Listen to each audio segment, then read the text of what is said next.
possible andataoko reprise mivatin'olo anatsatako fitiavagna lamba voakende solosoloagna na karaha fitiavagna marikeke minoagna tegna non kofa raha mombanao za mitandrigny ialantsika lavitsy raha mantsimantsiny azahoagna vavan'olo tsy tia anomatiro malenza fa zany tsafoka amplasyko koa tianao zavakiko azahoagna vavan'olo tsy tia anomatiro malenza fa zany tsafoka amplasyko koa tianao zavakiko anao chéri tsy mila kivy vatiko tiako anao tegna izy zavatiko finance ary tsy marozy dépense anao moby zao misatashata mihetsiky fandroza miwakawaka no problème anao fa miaraka ambosy efa tsisy raha tokony atakalo anao sady tsy possible ande ataoko reprise mivatin'olo anao tsy ataoko fitiavagna lamba voakende solosoloagna na karaha fitiavagna marikeke noagna tegna non azahoagna vavan'olo tsy tia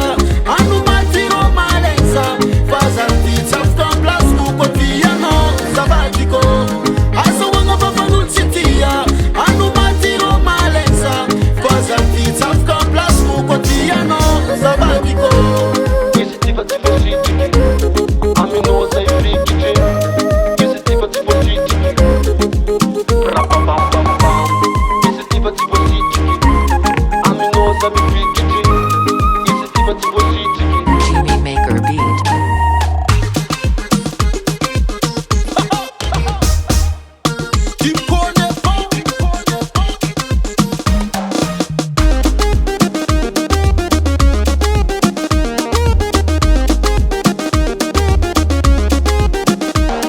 efa tsisy raha tokony atakalo anao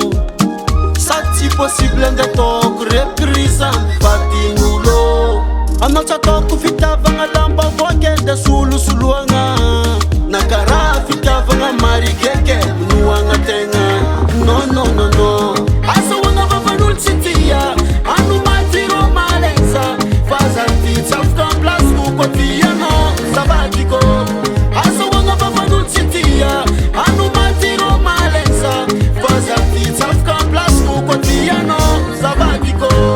azahoagna vavan'olo tsy tia anomatiro malenza fa zany tsafoka amplasyko koa tianao zavakiko azahoagna vavan'olo tsy tia anomatiro malenza fa zany tsafoka amplasyko koa tianao zavakiko Dream Studio on the beat.